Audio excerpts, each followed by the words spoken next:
Après la chirurgie, je suis rentrée épuisée et j'ai trouvé ma valise dehors et une note collée avec du ruban adhésif. Maintenant, nous ne sommes plus que 3. Cherche un autre endroit où loger. Sincerement. Ta belle-fille. Sans un mot. J'ai appelé la banque et bloqué les cartes de crédit. Je suis contente que vous soyez ici. Suis mon histoire jusqu'au bout et dis depuis quelle ville. Tu me regardes pour savoir jusqu'où ma voix est parvenue. Mes mains tremblaient pendant que je lisais la note une fois de plus, souhaitant que les mots s'arrangent en quelque chose de moins cruel. Le soleil de l'après-midi frappait avec force mon corps fatigué, pendant que je restais là, encore avec la robe d'hôpital, contemplant la maison que j'avais appelée foyer pendant 3 ans. J'ai frappé à la porte. Bien sûr que je l'ai fait. J'ai frappé jusqu'à ce que mes jointures soient douloureuses. Répétant le nom d'Esteban encore et encore. Mon fils. Mon unique fils, que j'ai élevé seul depuis le décès de son père. Quand il avait à peine 12 ans. Mais la seule réponse a été le silence. Et la voix lointaine de Jimna, demandant aux enfants de se taire. À la fin, un rideau s'est à peine soulevé et j'ai réussi à voir le visage de mon petit-fils de 8 ans, avant que Jimna ne le repousse brusquement. Le rideau est retourné à sa place, et à cet instant, j'ai su qu'il ne comptait vraiment pas me laisser entrer. Je me suis assise sur ma valise, essayant de comprendre. 3 ans auparavant, quand Harold est décédé, Esteban et Jimna m'avaient suggéré de vendre ma maison et de venir vivre avec eux. Maman, cela a du sens, m'a dit Esteban, tu nous aideras avec les enfants. Nous prendrons soin de toi pendant ta vieillesse. Et l'argent de la maison servira à agrandir la nôtre. À ce moment-là, cela paraissait une idée merveilleuse. $178,000. C'est ce que j'ai versé pour les rénovations de leur foyer. Presque tout ce que j'ai obtenu par la vente de la petite maison qu'Harold et moi avons payé en 30 ans. Est un investissement dans notre famille, m'a assuré Esteban, et je l'ai cru. Je me souviens de comment tout a commencé à changer peu à peu. Au début, c'était la grand-mère Isabelle, la matriarche aimée, qui faisait des crêpes le dimanche et aidait aux devoirs. Ensuite, simplement maman. Utile pour s'occuper des enfants et faire la cuisine pendant que Jimna se consacrait à sa routine de bien-être. Et à la fin seulement Isabelle, la vieille femme incommode qui prenait de la place dans sa belle maison. Le plus évident a été le changement chez Jimna. Les sourires chaleureux sont devenus des gestes forcés. Le merci de prendre soin des enfants s'est transformé en « à cela servent les grands-mères ». Les invitations aux sorties familiales ont disparu lentement jusqu'à ce qu'ils me transforment en la nounou qui laissait toujours derrière. J'ai sorti mon téléphone portable du sac et composé le numéro d'Esteban. J'ai appelé et cela m'a envoyé directement sur sa boîte vocale. J'ai réessayé une autre fois. De toute façon, il ne restait plus qu'à lui envoyer un message. Esteban, je suis devant la maison. Je sors de la chirurgie. S'il te plaît, laisse-moi entrer. J'ai vu comment le message passait de remis à lu, et rien. Pas un mot. Le soleil de l'après-midi a commencé à se coucher et avec lui s'enfonçait aussi. La vérité sur ce que je vivais. J'avais 68 ans. Je me remettais d'une opération de la vésicule biliaire et je n'avais nulle part où aller. L'hôpital m'a donné mon congé avec des instructions pour poursuivre ma convalescence à la maison. Sans imaginer que ce foyer n'existait plus pour moi. Quand le froid du crépuscule a commencé à pénétrer, j'ai fini par accepter que personne ne viendrait ouvrir la porte. Avec des mains tremblantes, j'ai soulevé la poignée de ma valise et j'ai commencé à marcher. Chaque pas était un élancement dans l'abdomen, où les blessures de la chirurgie étaient encore vives. J'avais $43 dans mon portefeuille. À peine de quoi payer un taxi. Mais où un hôtel engloutirait cet argent en une nuit. Ma sœur vivait à 3 états de distance. Mon amie la plus proche, Rosalia, avait déménagé dans un appartement plus petit après le décès de son mari. Je me suis assise sur un banc près de l'arrêt de bus, posant ma valise de côté. J'ai été envahie par une vague de trahison si forte que je n'ai pu m'empêcher de pleurer. Comment Esteban a-t-il pu me faire ça? L'enfant qui me donnait des cartes avec des paillettes le jour de la fête des mères. Celui qui me disait que j'étais son héroïne. Le jeune pour qui j'ai travaillé dans 2 emplois pour payer ses études. Mon fils est Jimna. Je me suis tellement investie avec Jimna. J'ai toujours respecté ses décisions en tant que mère. Je ne me suis jamais mêlée de ce qui ne me regardait pas. J'aidais quand on me le demandait. Je pensais que nous avions construit quelque chose, sinon de l'amour, du moins. Du respect mutuel. La cruauté de ce moment n'était pas une coïncidence. Ils ont attendu que je sois à mon point. Le plus faible, fraîchement opéré, pour se débarrasser de moi. Ils avaient planifié ça depuis longtemps.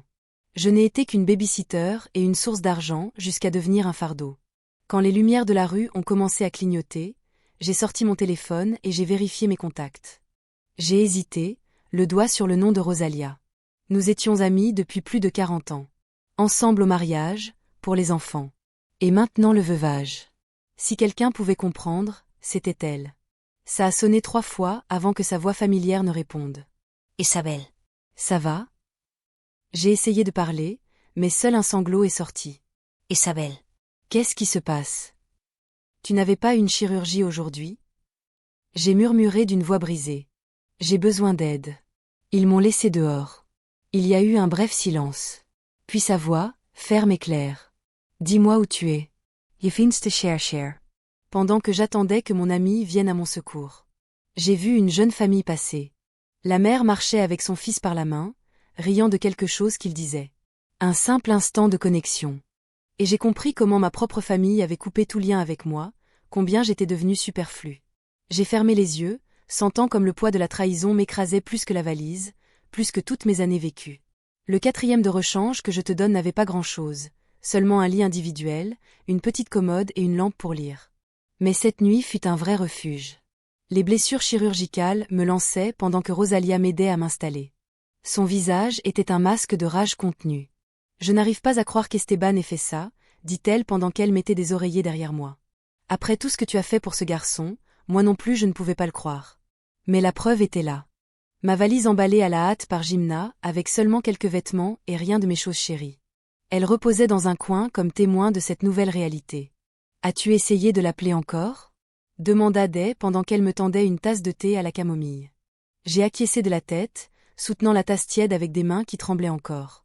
Il a lu mes messages 17 fois et aucune réponse. Day s'est assise au bord du lit. Ses cheveux gris brillaient sous la lampe. Nous sommes amis depuis nos 20 ans, quand nous étions toutes les deux de jeunes mères essayant d'équilibrer travail et famille. Elle a été à mes côtés quand Harold est mort. Et maintenant, elle était là pour ça. Mon expulsion silencieuse de la vie de mon fils. Tu as besoin de te reposer, dit-elle avec fermeté. Demain, nous verrons quoi faire. Mais dormir était impossible. Chaque fois que je fermais les yeux, je revoyais la lettre de Jimna sur ce post-it. Maintenant, nous ne sommes plus que nous 3. La cruauté occasionnelle de ces mots me faisait plus mal que mes cicatrices chirurgicales. Il a commencé à pleuvoir. Les gouttes frappaient doucement contre la fenêtre. J'ai revérifié mon cellulaire. Pas de message d'Esteban. Pas d'appel manqué. Seulement le silence digital de l'abandon. Allons déjeuner, dit Day depuis la porte. Ensuite, nous devons parler des prochaines étapes entre le café et le pain grillé. Je lui ai tout raconté. Comment j'ai vendu ma maison pour aider Esteban et Jimna, comment les rénovations ont converti leur modeste foyer de 3 chambres en une ample maison 5 quarts avec cuisine de chef et suite principale. J'ai investi presque 180 000 $, dis-je en remuant mon café, sans regarder. Esteban a dit que c'était un investissement dans notre futur ensemble, qu'il y aurait toujours une place pour moi avec eux. Le visage de Day s'est durci. As-tu signé quoi que ce soit? Un accord légal quelconque? J'ai dit non de la tête. C'est mon fils, Day. J'ai eu confiance en lui. Les mots sont restés flottants dans l'air, maladroits et pleins d'une ingénuité qui faisait mal maintenant. Nous devrions vérifier tes comptes, suggéra Day avec douceur. Nous assurer qu'il n'ait plus accès à rien. Mon estomac s'est noué. Je ne l'avais même pas envisagé. Esteban m'a aidé à configurer les services bancaires en ligne après le décès d'Harold. Il a dit que c'était pour les urgences et j'ai donné à Jimna ma carte de crédit pour le supermarché et les courses des enfants. Avec mes mains tremblantes. Je me suis connectée sur la tablette de Day. J'ai ressenti un immense soulagement en voyant que mes économies étaient toujours intactes, mais en ouvrant le relevé de compte de la carte, ce soulagement s'est dissipé. 3200 chez Nordstrom, 1700 dans un endroit appelé Sephora. Day lisait par-dessus mon épaule. Depuis quand es-tu devenu si? Dépense-le. À Isabelle. Ce n'était pas moi, ai-je murmuré en faisant défiler une liste interminable de frais. Vêtements de créateur, maquillage hors de prix. Dîner dans des restaurants que je ne connaissais même pas. Tout cela au cours des 3 dernières semaines. Juste pendant que je me préparais à la chirurgie. Le frais le plus récent était hier, 4500 dans un endroit appelé Elite Furniture Galerie. Ils sont en train de redécorer mon 4e. Je l'ai compris d'un coup. Les pièces s'emboîtent. Ils planifiaient cela, attendant que je parte pour remplacer mes meubles. Le visage de Day s'est empourpré de rage. Ingrats de merde. J'ai besoin d'annuler ces cartes. J'ai interrompu. Un calme étrange s'est emparé de moi. C'était la première sensation claire que j'avais eue depuis que j'ai trouvé ma valise à la porte. J'avais besoin de tout mettre en pause. Avec l'aide de Rosalia, j'ai appelé la banque si je voulais signaler une mauvaise utilisation de mes cartes, si je voulais contester les frais récents et si je voulais geler toutes mes cartes de crédit immédiatement. Madame, cela empêchera l'approbation de nouveaux frais, a averti le représentant de la banque. Bien, ai-je répondu avec fermeté. C'est exactement ce que je veux. Après avoir raccroché, je me suis laissé tomber sur le canapé, épuisé. Mais avec quelque chose que je ne m'attendais pas à ressentir, une minuscule étincelle de pouvoir. Peut-être qu'il m'avait jeté comme si j'étais de vieilles ordures, mais je pouvais encore décider de certaines choses. Et maintenant, quoi? A demandé Rosalia en me serrant la main. J'ai besoin de récupérer mes affaires, ai-je dit. Mes albums de photos. La montre d'Harold. La vaisselle de ma mère. Ils sont toujours dans cette maison. Nous allons résoudre cela, a promis Rosalia. Mais d'abord, tu dois guérir. Ordre du médecin. Elle avait raison, bien sûr. Mon corps avait besoin de temps pour se remettre de l'opération. Mais en me recouchant entre les oreillers, j'ai compris que mon cœur prendrait bien plus de temps. Le jour suivant, le téléphone a sonné. Le nom d'Esteban est apparu sur l'écran. Mon cœur a fait un bond. Peut-être était-il revenu à la raison. Peut-être appelait-il pour s'excuser, pour me supplier de rentrer à la maison. J'ai répondu à la deuxième sonnerie. Maman d'Esteban. Sa voix était tendue, contrôlée. Ce n'était pas la voix d'un fils repentant. Il semble qu'il y ait un problème avec tes cartes de crédit. Non. Comment te sens-tu après l'opération? Non. Je regrette que nous t'ayons laissé dehors. Seulement de l'inquiétude pour les cartes. Oui. Dis-je, surprise par la fermeté de ma propre voix. Je les ai bloquées en silence. Jimna essayait d'acheter de la nourriture pour les enfants, dit-il avec un ton de plus en plus agacé. La carte a été refusée. Elle achetait aussi de la nourriture à Nordstrom et à la Furniture Galerie. Ai-je demandé? Ou était-ce autre chose? Un autre silence, plus long. Cette fois. Maman. Tu as autorisé Jimna à utiliser ses cartes pour les urgences et les nécessités. Je l'ai corrigé. Pas pour des milliers de dollars dans on ne sait quoi. Je l'ai entendu inspirer fort. Écoute, je n'ai pas le temps pour ça, maintenant. Débloque seulement les cartes. Nous pourrons parler des limites de dépenses après. L'indifférence dans sa voix a allumé quelque chose en moi. Une rage lente qui grandissait depuis que j'ai vu ce post-it. Non, Esteban. Dis-je à voix basse. Je ne crois pas que je le ferai. Comment dis-tu? La surprise dans son ton m'a presque fait sourire. Tu as laissé clair que je ne fais plus partie de ta vie. J'ai continué. Chaque mot pesait. Alors je crains que Jimna devra trouver une autre façon de payer ses caprices. Maman, sois reasonable. J'ai été raisonnable quand j'ai vendu ma maison pour t'aider à agrandir la tienne. Je l'ai interrompu. J'ai été raisonnable quand j'ai gardé tes enfants tous les jours pendant que toi et Jimna suiviez vos carrières. J'ai été raisonnable quand j'ai cuisiné, nettoyé et me suis rendu utile. Et à quoi m'a servi tant de raisons? Esteban? Silence, encore une fois. Ce n'est pas le bon moment pour parler de ça. Ça ne l'est jamais avec toi. Je l'ai dit en sentant comment la vérité s'installait de tout son poids dans ma poitrine. Au revoir, Esteban. J'ai raccroché avec la main tremblante, mais avec une détermination plus ferme que jamais. Dans l'encadrement de la porte. Des m'observait avec un petit sourire sur le visage. Tiens, dit Mira, qui a enfin trouvé le courage. J'ai réussi à lui rendre un faible sourire. Congeler les cartes n'est que le début. J'ai dit. J'ai besoin de découvrir ce qu'ils ont fait d'autre avec mon argent. Juste à ce moment, un message texte est apparu sur mon portable. Esteban, c'est infantile, maman. Appelle-moi quand tu seras prête à te comporter comme une adulte. J'ai montré le message à Day qui a lâché un reniflement incrédule. Quelle ironie qu'il te trouve immature, murmura-t-elle. Après ce qu'ils ont fait, j'ai laissé le téléphone de côté, et un calme étrange a commencé à s'installer en moi. Le choc initial et la douleur étaient toujours là, mais quelque chose de neuf s'ouvrait. Pas. Décision. Ils m'avaient arraché mon foyer, ma sécurité et ma place dans la famille. Mais je ne leur permettrai pas d'emporter quoi que ce soit d'autre. Pas un centime de plus, pas un gramme de plus de dignité. Une semaine s'est écoulée sans nouvelles d'Esteban.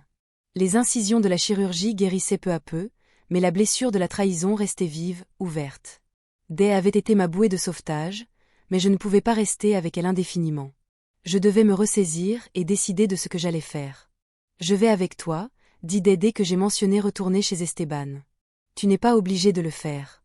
Bien sûr que si. Elle m'a interrompu en prenant ses clés. De plus, ils auront moins tendance à te claquer la porte au nez s'il y a des témoins. Le trajet vers la maison que j'ai appelée foyer pendant 3 ans semblait irréel. Maintenant. En arrivant, j'ai remarqué que le S élégant de Jimna n'était pas là, mais la berline d'Esteban était garée à l'entrée. Parfait, murmurai. Day. Peut-être pouvons-nous parler avec lui sans qu'elle n'empoisonne l'ambiance. Je sentais mes jambes lourdes tandis que je marchais sur le sentier. Les jardins que j'entretenais auparavant avec tant de dévouement montraient déjà des signes d'abandon. J'ai sonné.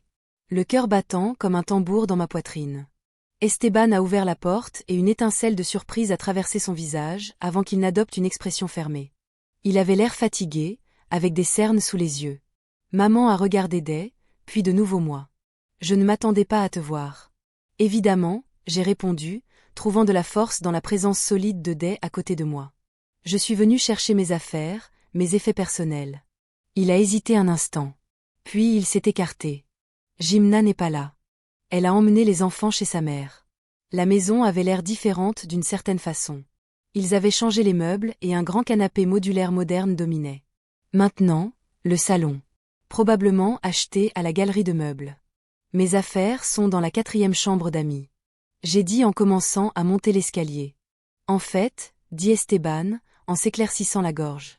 Nous avons déplacé certaines choses. Jimna utilise cette 4e chambre comme bureau. Maintenant. Un frisson a parcouru mon dos. La plupart sont dans des boîtes au garage, a-t-il répondu sans me regarder dans les yeux. Jimna a pensé que ce serait plus facile pour toi de les récupérer ainsi. Rosalia a fait un bruit de dégoût contenu. Non? Nous avons suivi Esteban jusqu'au garage, où plusieurs cartons étaient empilés contre le mur. Je me suis approché d'eux avec une certaine crainte.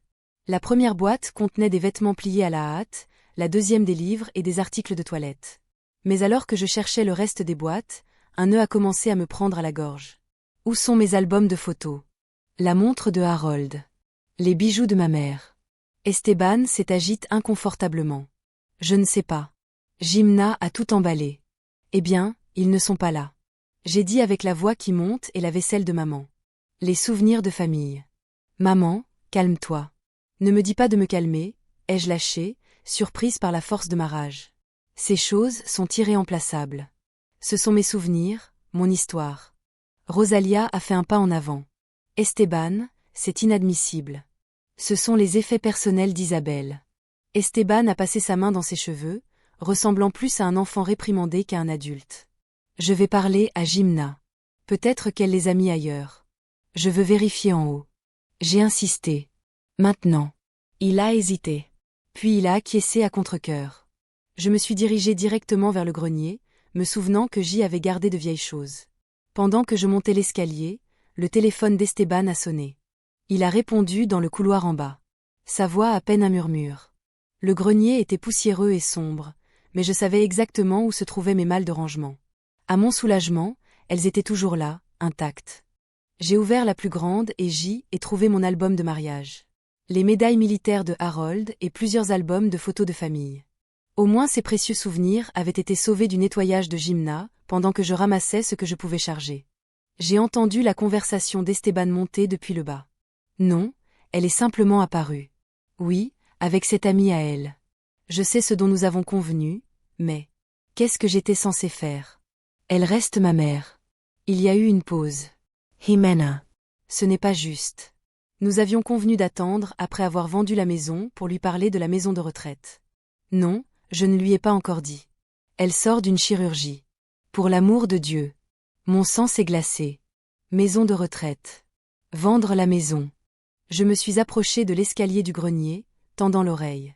L'agente immobilière a dit qu'on pourrait tirer au moins 650 000 avec les rénovations. Oui. Assez pour payer nos dettes et verser la compte pour la maison du lac.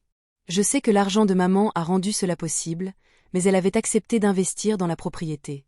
Mes jambes ont presque cédé. Il prévoyait de vendre la maison. La maison dans laquelle j'ai investi mes économies de toute une vie. Déménager dans une maison au bord du lac. Et il voulait me placer dans une maison de retraite. J'ai dû faire du bruit parce qu'Esteban s'est tu d'un coup. Je dois raccrocher, a-t-il dit précipitamment.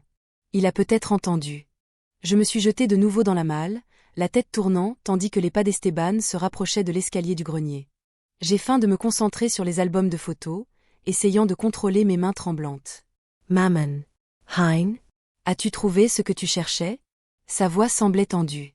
Une partie, ai-je répondu sans me faire confiance pour en dire plus. Il m'a aidé à descendre les choses que j'avais trouvées. Le silence entre nous est devenu pesant, inconfortable dans le garage. Je donne. Je vérifiais patiemment les boîtes qui restaient. Esteban, ai-je dit. Pensais-tu sérieusement me parler un jour de la vente de la maison? Son visage est devenu pâle. L'avez-vous entendu? Oui, je l'ai entendu. Tout comme j'ai appris l'asile que tu as déjà choisi pour moi. Ma voix sonnait étonnamment ferme, même si à l'intérieur j'étais un chaos. Pensais-tu même à me consulter sur tout cela? Au moins, il a eu la décence de paraître embarrassé. Maman, ce n'est pas ce que tu crois. Nous pensions seulement qu'avec tes problèmes de santé, ma chirurgie de la vésicule l'a interrompu. Ce n'est pas une excuse pour m'enfermer dans un asile. J'ai 68 ans, pas 98. C'est ce que Jimna a pensé. Jimena a pense. Répétai-je avec amertume. Et toi, tu l'as simplement suivi, n'est-ce pas? Tout comme tu l'as fait quand tu m'as chassé de ma propre maison. Ce n'est pas ta maison, dit-il. Avec un éclair de défi dans les yeux. Ton nom n'est pas sur l'écriture. Ces paroles m'ont frappé comme une gifle. Il avait raison. Malgré tout l'argent que j'ai investi, légalement je n'avais aucun droit sur la maison. J'ai fait confiance à mon fils et cette confiance a été ma perte. Des intervint d'une voix glaciale. Nous emportons ces boîtes maintenant. Et Esteban, je te suggère de trouver les objets de valeur de ta mère avant que nous devions appeler les autorités. Pendant que nous chargions les boîtes dans la voiture de Day, j'ai vu par la porte ouverte du garage des papiers sur le bureau d'Esteban, une brochure de l'asile résidence Los Encinos et ce qui ressemblait à des annonces immobilières. Ils avaient tout planifié depuis des mois. Mon expulsion. L'asile. La maison au bord du lac. Tout soigneusement calculé. Tout dans mon dos. La trahison me transperça si profondément que je pouvais à peine respirer pendant que nous nous éloignions. Mais sous cette douleur, quelque chose commençait à s'allumer. Une détermination féroce qui me surprit par sa force. Il m'avait tout enlevé, mais je ne les laisserai pas décider de mon destin. Pas plus. Tu peux rester avec moi le temps dont tu as besoin. Day insista pendant qu'elle déchargeait les boîtes de sa voiture. Je suis sérieuse, Isabelle. Je la remerciai du fond du cœur pour l'offre, mais je savais que ce n'était pas une solution à long terme. Son appartement d'une chambre était à peine suffisant pour elle, encore moins pour deux. De plus, j'avais besoin de reprendre pied par moi-même. Je t'en remercie plus que tu ne peux l'imaginer. Lui dis-je.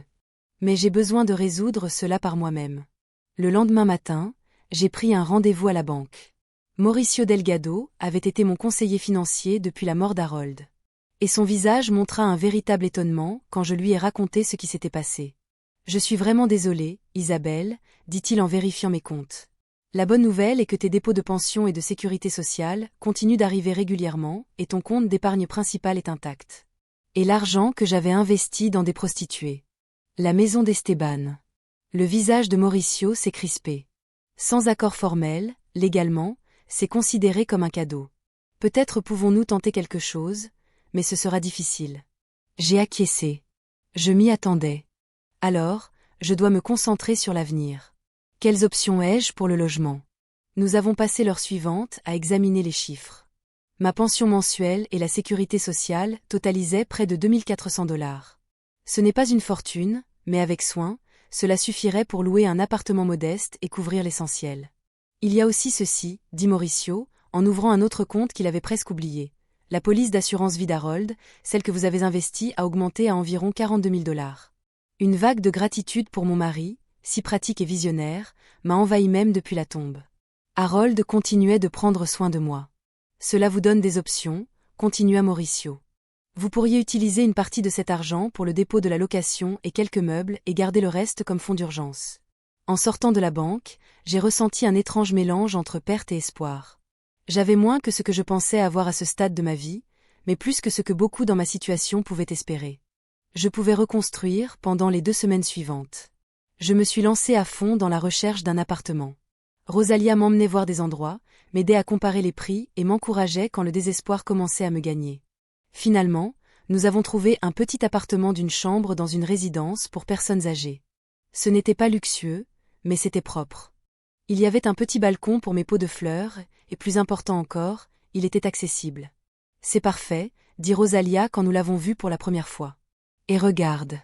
Ils ont un jardin communautaire et des jeux de cartes chaque semaine dans le salon commun. J'ai signé le contrat ce jour-là même. J'ai ressenti une étrange sensation d'accomplissement. La première depuis que j'ai trouvé ma valise à la porte. Enfin, j'avais l'impression de prendre ma vie en main au lieu de simplement réagir à la malchance. Déménager était un autre défi. Avec l'argent compté, je ne pouvais pas remplacer tous les meubles que j'ai laissés chez Esteban. Mais le groupe de l'église de deux s'est surpassé avec des dons. Un canapé usagé, mais en bon état. Une petite table pour la salle à manger et un fauteuil inclinable confortable. Je me suis acheté un nouveau matelas avec son jeu de drap. C'était le seul luxe auquel je ne pouvais pas céder. Peu à peu, l'appartement a commencé à devenir mien. Mon téléphone restait silencieux. Aucun appel d'Esteban, pas un seul message demandant comment j'allais. Seulement le silence. Je me répétais que c'était mieux ainsi. Une coupure nette. Mais la nuit, quand tout était calme et que l'endroit me paraissait encore étranger, je me surprenais à penser à mes petits-enfants. S'ils demandaient après moi, qu'est-ce qu'Esteban leur aurait dit à propos de ma disparition soudaine? 3 semaines après avoir déménagé, j'étais en train de ranger mes albums de photos sauvés sur une étagère quand le téléphone a sonné. Le nom d'Esteban s'est affiché à l'écran. Mon cœur a fait un bond. Une perfide étincelle d'espoir s'est allumée malgré tout. Bonjour. J'ai répondu en essayant de garder ma voix neutre. Maman. Son ton était purement protocolaire, sans la moindre affection. Nous devons parler de tes cartes de crédit. Pas un. Comment allez-vous? Pas un, je suis désolée. Directement au sujet de l'argent. Que se passe-t-il avec elle? J'ai demandé. Et cette étincelle d'espoir s'est éteinte aussi vite qu'elle avait brillé. Elles sont toujours bloquées. Jimna a besoin d'acheter des choses pour les enfants. Je n'ai pas interrompu, surprise par ma propre fermeté. Ces cartes restent bloquées, Esteban. Maintenant, je vis avec un revenu fixe et je ne peux plus financer les caprices de Jimna. Il y a eu un silence. Maman, sois raisonnable. Nous sommes une famille. Le mot famille m'a frappé comme une claque. Famille, ai-je répété. C'est comme ça que tu appelles le fait de mettre ta mère à la porte après une opération? De prévoir de vendre la maison qu'elle a aidé à payer pour l'envoyer dans un foyer? Tu ne comprends pas? Non. Celui qui ne comprend rien, c'est toi. Je l'ai coupé. Je t'ai fait confiance avec tout ce que j'avais. Esteban. Ma maison, mon argent, mon cœur. Et tu as entièrement trahi cette confiance. Je ne te donnerai pas un centime de plus. Sa voix est devenue froide. Alors il n'y a plus rien à dire. Je suppose que je n'étais pas d'accord. Alors qu'un calme étrange m'envahissait. Au revoir, Esteban. En raccrochant, je suis restée assise dans mon nouveau fauteuil, en regardant ma petite mais digne maison. Ce n'était pas la retraite que j'avais imaginée, mais elle m'appartenait. L'appel a été douloureux, mais aussi révélateur. Esteban n'avait pas appelé pour arranger quoi que ce soit. Il a appelé pour de l'argent et rien d'autre. Ce week-end, j'ai trouvé un prospectus dans la salle commune annonçant un groupe de soutien pour les aînés. Les transitions de la vie. Trouver une nouvelle direction. Quelque chose là-dedans a retenu mon attention. Et le mardi suivant, je me suis retrouvée dans une salle inondée de soleil dans le centre communautaire du quartier où 6 personnes âgées étaient assises en cercle. Nancy, la coordinatrice du groupe, m'a accueillie chaleureusement. Aimeriez-vous vous présenter et nous dire un peu pourquoi vous avez décidé de venir ici? J'ai hésité un instant, mais ensuite j'ai commencé à parler. Je m'appelle Isabelle. Il y a un mois, mon fils et sa femme m'ont fermé la porte de leur maison après que je suis sortie d'une chirurgie. J'avais vendu ma maison pour les aider, et ils... Ma voix s'est brisée, mais j'ai continué de parler. Ils ont décidé que je ne leur servais plus à rien, je voyais les regards compréhensifs qui m'entouraient. Ils m'ont donné de la force pour continuer. Je leur ai tout raconté. La trahison, les plans pour me mettre dans un asile, les cartes bloquées. Mon nouvel appartement. Pendant que je parlais, j'ai réalisé que c'était la première fois que je racontais toute l'histoire du début à la fin. Et quelque chose à l'intérieur de moi a changé, la honte que j'avais portée. Cette idée que j'aurais dû faire quelque chose pour mériter ce traitement a commencé à s'estomper. Merci d'avoir partagé cela, Isabelle, a dit Nancy. Quand j'ai terminé. Malheureusement, l'abus financier envers les personnes âgées vient souvent de la famille. Ce que tu vis est plus courant que ce que les gens ne croient. Une femme aux cheveux argentés, appelée Ophélia, s'est approchée et m'a serré la main. Ma fille a fait quelque chose de semblable. Elle me l'a avoué. Il m'a fallu des années pour me reconstruire, mais j'y suis arrivée. Et toi aussi, tu y arriveras. Pendant que la réunion continuait, d'autres personnes ont partagé leurs histoires, certaines semblables à la mienne, d'autres différentes, mais tout aussi dures. Au moment où nous avons fait une pause pour prendre du café et des biscuits, j'ai senti quelque chose que je n'attendais pas. Un sentiment de communauté. Ces gens comprenaient ce que je vivais, sans me juger ni se plaindre. Quand je suis sortie de la réunion, j'avais 3 numéros de téléphone et une invitation à déjeuner la semaine suivante avec Ophélia et une autre dame appelée Margaret. De retour dans mon appartement, je me suis arrêtée sur le petit balcon, regardant le coucher de soleil peindre le ciel avec des tons intenses d'orange et de rose. Pour la première fois, je me suis permis d'imaginer un avenir différent de celui que j'avais prévu. Pas un pire. Seulement différent. Un avenir où je prendrai mes propres décisions, où je formerai de nouvelles amitiés et où j'apprendrai à faire confiance de nouveau, avec prudence et à mon rythme. Ce ne serait pas facile. La douleur pour la trahison d'Esteban continuait à être profonde, mais debout là, dans la lumière qui s'évanouissait. J'ai senti quelque chose de nouveau se réveiller en moi, non seulement le besoin de survivre, mais la possibilité de m'épanouir. 6 mois se sont écoulés. L'automne a cédé la place à l'hiver, et celui-ci s'est transformé en un doux printemps. Mon petit appartement s'était transformé en un véritable foyer, décoré avec des photos chères et quelques nouveaux objets choisis avec soin. Le groupe de soutien était devenu essentiel pour moi. Et Ophélia et Margaret étaient maintenant des amis proches. Nous nous réunissions chaque semaine pour prendre un café, jouer aux cartes ou nous promener dans le parc quand le temps le permettait. Ma vie avait acquis un rythme serein jusqu'au jour où j'ai reçu une lettre inattendue d'une agence immobilière. Félicitations pour la vente de votre propriété. Elle commençait avec une adresse que j'ai reconnue immédiatement. La maison d'Esteban. Mes mains tremblaient pendant que je continuais ma lecture.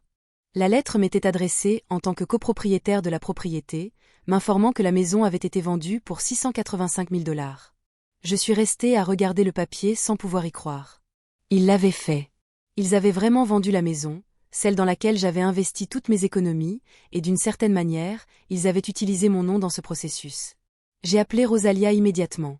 Ils ont vendu la maison, lui ai-je dit d'une voix tremblante, et d'une certaine manière, ils m'ont impliqué dans la vente. C'est impossible, dit Rosalia. Ton nom n'apparaît pas sur l'écriture. Comment ont-ils bien pu faire cela? Elle s'est interrompue. À moins qu'il n'ait falsifié quelque chose. Isabelle, tu dois consulter un avocat. Le jour suivant, je me suis assise face à Patricia Winters, une avocate spécialisée en droit des personnes âgées, recommandée par Ophélia. Elle a révisé la lettre avec le sourcil se fronçant de plus en plus. C'est inquiétant, dit-elle. Il ne pouvait pas vendre légalement la maison en utilisant ton nom comme celui d'une copropriétaire. À moins qu'il n'y ait des documents avec ta signature. As-tu signé quoi que ce soit en rapport avec la maison? Je me suis mise à réfléchir. Esteban m'a fait signer des papiers quand je venais déménager. Il a dit que c'était pour des questions fiscales, concernant l'argent que j'apportais. Patricia acquiesçait, l'air sérieux. Je veux enquêter sur cela plus en profondeur. Entre-temps, je suggère que nous organisions une rencontre avec Esteban et Jimna. S'ils ont commis une fraude, ils doivent savoir qu'il y aura des conséquences. L'idée de les affronter me provoquait de l'anxiété, mais aussi une étrange sensation d'attente. Pendant des mois, j'avais été en train de reconstruire ma vie, retrouvant des forces. Peut-être qu'il était déjà temps de leur montrer qui j'étais devenue. Patricia m'a aidé à rédiger une lettre formelle sollicitant une réunion. Nous l'avons envoyée par courrier recommandé pour qu'ils ne puissent pas prétendre ne jamais l'avoir reçue. 3 jours après, Esteban a appelé. Qu'est-ce que cela signifie, maman? Exigea-t-il, la voix tendue. Pourquoi engages-tu un avocat? Je crois que tu sais parfaitement de quoi il retourne. Erpondisie. Cammant. La vente de la maison. Un silence. C'est une affaire qui nous regarde, pas toi. Pas selon la lettre que j'ai reçue me félicitant pour cette vente. Et d'une certaine manière, mon nom est apparu dans une transaction dont j'ignorais tout. Il a profondément soupiré. Très bien. Nous pouvons nous réunir, mais sans l'avocate. C'est une affaire de famille. Le moment de traiter les choses en famille est révolu. Quand tu as mis ma valise à la porte, Esteban, dis-je en m'étonnant de la fermeté de ma voix. Patricia sera présente et je te suggère d'amener ton propre avocat. Nous avons convenu de nous voir dans un lieu neutre. Un salon privé dans un restaurant du coin. Les jours précédant la réunion, je les ai passés en oscillant entre l'anxiété et une détermination farouche. La nuit précédente, Ophélia m'a appelé pour savoir comment j'allais. Rappelle-toi, dit-elle, tu ne te bats pas seulement pour ton argent. Tu te bats pour ta dignité. Ne les laissez pas vous voir hésiter. Le matin de la réunion, je me suis habillée avec soin d'une robe bleue que j'aime. Je disais que cela faisait ressortir mes yeux. Je me suis maquillée légèrement et coiffée avec soin. En me regardant dans le miroir, je reconnaissais à peine la femme sur qui me regardait. 6 mois auparavant, j'étais brisée, trahie et sans foyer. Aujourd'hui, je me tenais droite, prête à affronter ceux qui ont essayé de me détruire. Patricia est venue me chercher et pendant qu'elle conduisait, nous repassions notre stratégie. Laisse-les parler en premier, conseilla-t-elle. Les gens ont tendance à dire plus qu'ils ne le veulent quand ils sont sur la défensive. Esteban et Jimna étaient déjà assis quand nous sommes arrivés, avec un homme mince que Patricia a identifié comme James Porter, un avocat local connu pour gérer des questions de biens immobiliers. Jimna avait l'air tendu. Son apparence soignée, un peu défaite. Esteban évitait mon regard. Merci d'être venu. Patricia commença en posant un dossier sur la table. Nous sommes ici pour parler de la vente récente de la propriété rue Yacaranda 1472 et en particulier de l'intérêt financier que ma cliente a dans cette propriété. James Porter s'éclaircit la gorge. Mes clients soutiennent que Madame Brennan n'avait aucun droit légal sur la maison. Son apport était un cadeau. Comme cela est documenté ici. Il poussa un papier vers nous. Patricia le vérifia brièvement. Ce document ne reconnaît qu'une contribution financière. Il ne la qualifie pas de don d'un point de vue légal. De plus, nous avons des preuves que le nom de Madame Brennan a été utilisé dans le processus de vente sans sa connaissance ni son consentement. Esteban se remuó inconfortablement. Jimna était pâle. Peut-être, continua Patricia. Pourriez-vous expliquer pourquoi Madame Brennan a reçu cette lettre? Elle posa la lettre de l'agence immobilière sur la table. C'était une erreur administrative, dit James précipitamment. L'agence a été informée que Madame Brennan avait contribué aux rénovations de la maison et l'a incluse par erreur comme partie à la vente. Une erreur curieuse, souligna Patricia, surtout considérant que la signature de ma cliente apparaît dans les documents préliminaires de la vente. Elle sortit un autre papier. Cette signature que Madame Brennan confirme ne pas avoir fournie. La salle resta silencieuse. Les mains de Jimna tremblaient légèrement. Esteban semblait sur le point de vomir. C'est une accusation grave, dit James, perdant son calme professionnel. Êtes-vous en train d'insinuer que mes clients ont commis un faux? Je n'insinue rien, répondit Patricia. J'expose les faits. Maintenant, nous pouvons porter cette affaire devant les tribunaux avec toute l'exposition publique que cela impliquerait. Ou nous pouvons parvenir aujourd'hui à un accord raisonnable. Esteban parla finalement d'une voix tendue. Que veux-tu, maman? Pour la première fois depuis que je suis entrée dans cette salle, j'ai regardé mon fils directement. L'enfant que j'ai élevé. L'homme qui m'a si profondément trahi. Quelque chose en moi s'est apaisé. Pas par faiblesse, mais par compréhension. Ce n'était pas un monstre. Il était juste faible. Trop influençable par le matérialisme de Jimna et trop disposé à sacrifier sa mère pour son confort. Je veux ce qui est juste. Dis-je. J'ai simplement apporté 178 000 pour cette maison. Je veux qu'on me les rende avec des intérêts. Jimena a émis un bruit étouffé. C'est ridicule. Cet argent était-il vraiment un cadeau? Je lui ai demandé, en me tournant vers elle. C'était aussi un cadeau quand tu as utilisé mes cartes de crédit sans permission. C'était un cadeau. Quand tu as emballé mes affaires dans des boîtes et que tu les as laissées dans le garage, c'était un cadeau. Quand tu as prévu de m'interner dans un asile sans rien me dire, le visage de Jimna est devenu rouge. Tu ne comprends pas. Je comprends. Parfait. Je l'ai interrompu d'une voix ferme. Je comprends que tu me voyais comme une source commode d'argent et de garde d'enfants. Et quand j'ai cessé d'être commode, quand j'ai eu besoin de soins après une chirurgie, tu m'as jeté sans y penser 2 fois. Esteban a baissé les yeux vers ses mains. Maman, ce n'était pas comme ça. Alors, comment c'était, Esteban? J'ai demandé avec une réelle curiosité. Explique-moi comment un fils enferme sa mère après une opération.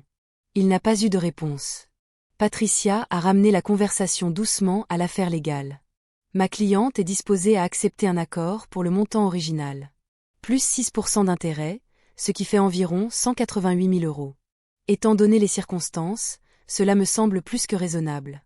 James s'est réuni avec Esteban et Jimna. Des chuchotements tendus se sont échangés. Finalement, James s'est redressé.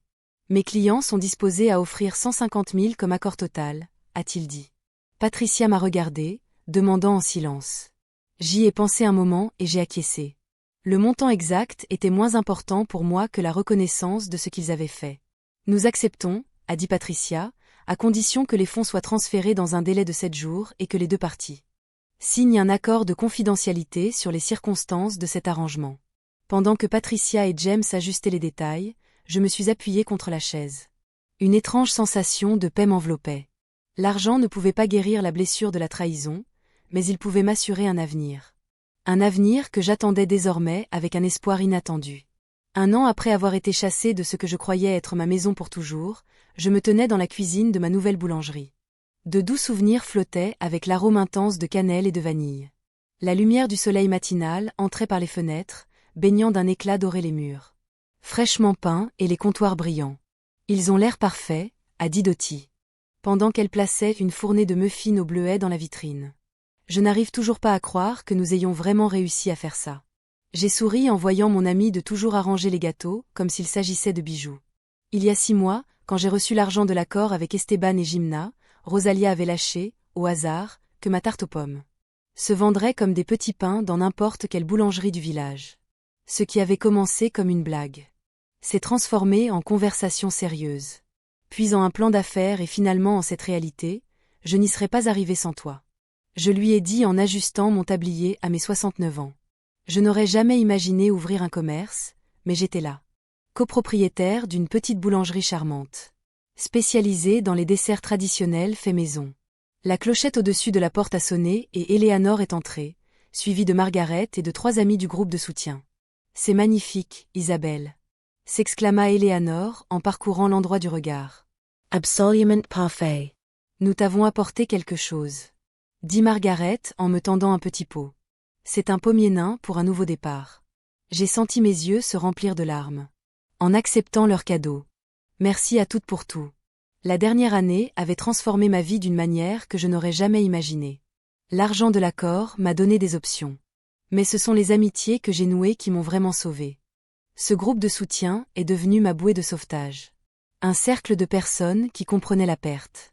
Et la reconstruction parce qu'elle l'avait vécue elle-même. Notre inauguration a été un modeste succès. Des voisins curieux se sont approchés, attirés par le panneau peint à la main et l'arôme du pain cuit. Pour le déjeuner. Nous avions déjà vendu la moitié de notre inventaire, et à la fermeture, les vitrines étaient presque vides. Je dirais que c'est un triomphe, déclara Rosalia. Pendant que nous comptions les gains de la journée. Peut-être que nous réussirons vraiment à faire fonctionner cela. J'acquiesçai, trop fatigué pour parler, mais avec une profonde satisfaction que je n'avais pas ressentie depuis des années. Cette petite boulangerie était bien plus qu'un commerce. C'était la preuve palpable que la vie peut recommencer à n'importe quel âge. Qu'une trahison ne doit pas être une fin. Les semaines suivantes ont pris un rythme agréable. Je me levais avant l'aube pour commencer à faire cuire. Je trouvais mon rythme dans le silence du matin. Et ensuite je recevais les clients pendant la journée. Le travail était physiquement épuisant, mais il me donnait un but, et les éloges fréquents pour mes desserts nourrissaient mon âme d'une manière dont je ne savais pas avoir besoin.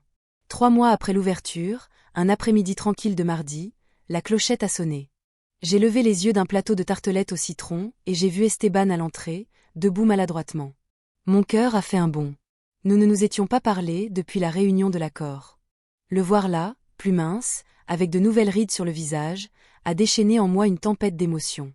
Amour, douleur, rage et quelque chose qui ressemblait à de la compassion.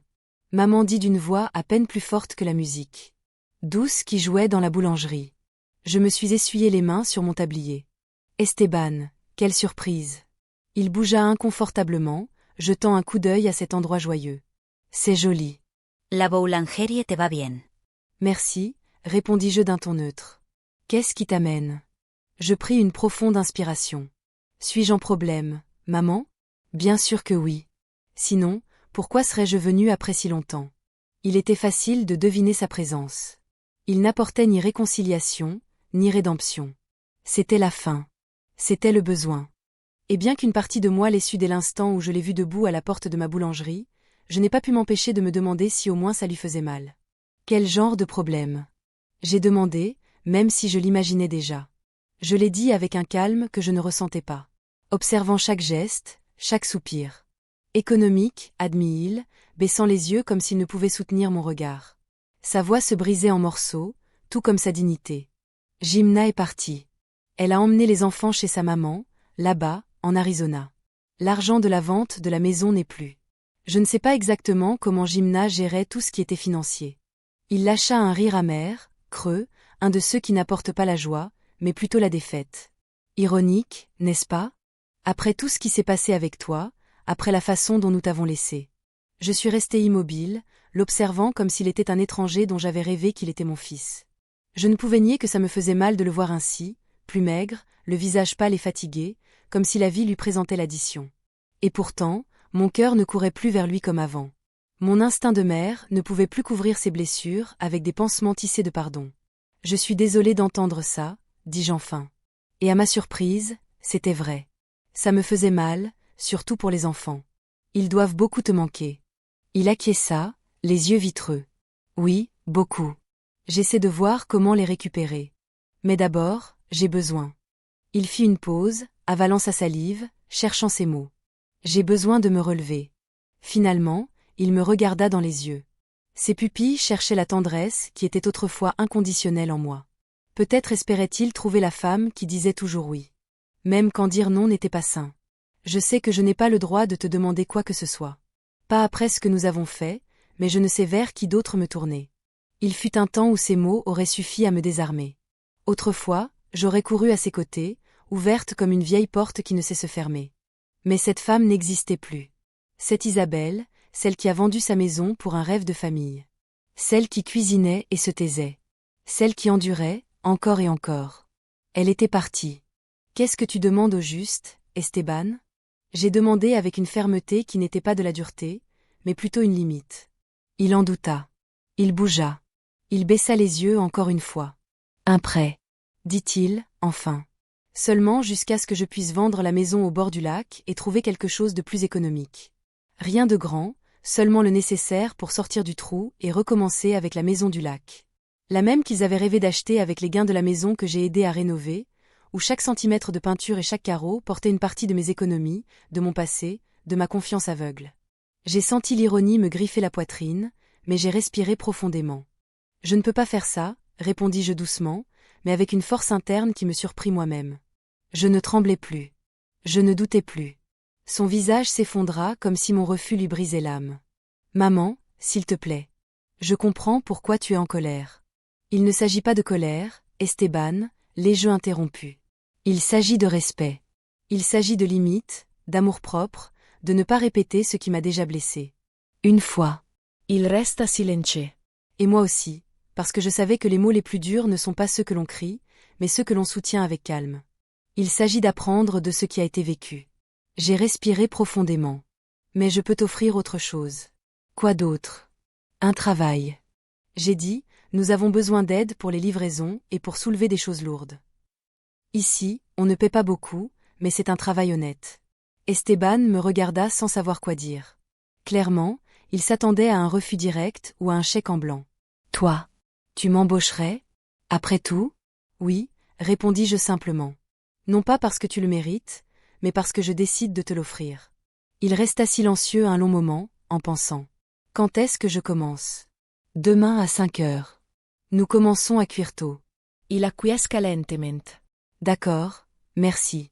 Quand il est parti, Rosalia est sortie de l'arrière, où elle nous avait laissé de l'espace avec discrétion. Es-tu sûre de cela? Demanda-t-elle avec une inquiétude reflétée sur son visage. Je ne l'ai pas admis, mais cela me semble correct.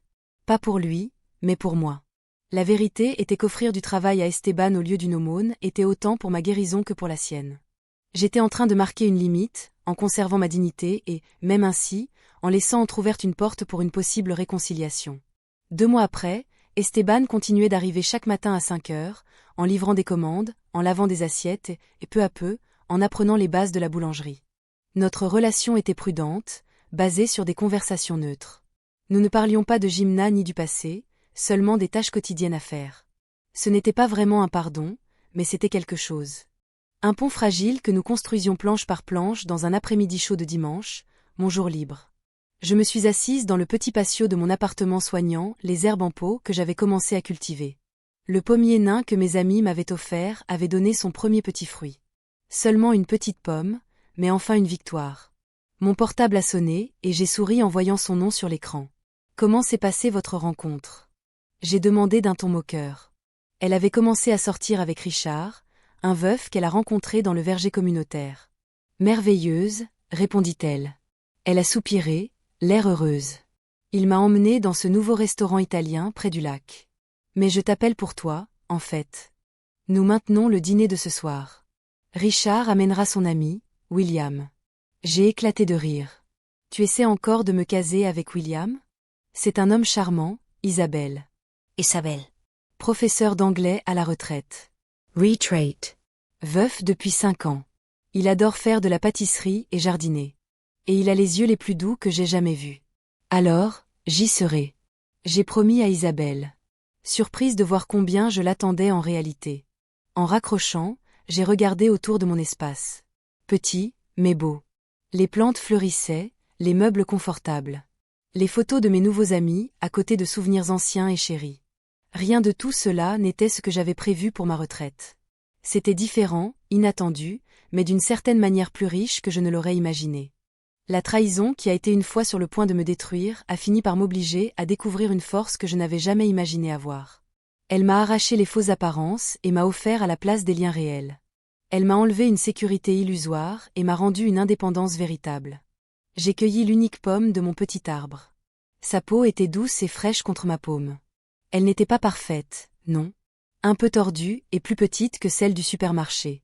Mais elle était authentique, elle. Née de l'effort et douce de promesses. Juste comme ma nouvelle vie. Parfois, la trahison arrive enveloppée dans les voix que nous aimons le plus, avec des visages que nous avons embrassés sur le front et des mains que nous avons soutenues avec fierté. Elle n'arrive pas comme un étranger dans la nuit, mais comme ce fils que tu as élevé seul. Cette belle fille à laquelle tu as ouvert ta maison. Cette famille que tu croyais inébranlable. Et quand ça arrive? Quand il vous brise le cœur. Juste là où tu croyais être le plus en sécurité, la première chose que tu ressens est de la honte. Comme si tu avais fait quelque chose de mal. Toi. Comme si ton amour était une faute. Mais j'ai appris que la honte ne m'appartenait pas. Que l'erreur n'a pas été d'aimer trop, mais de permettre qu'on confonde ma générosité avec une obligation.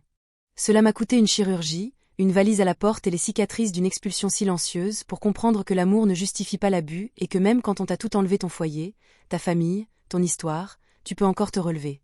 Tu peux encore te reconstruire et pas comme tu étais avant, mais plus forte, plus consciente, plus libre. Le message que je veux te laisser est clair. Ta valeur n'est pas définie par ce que les autres te font, mais par ce que toi tu décides de faire. Après.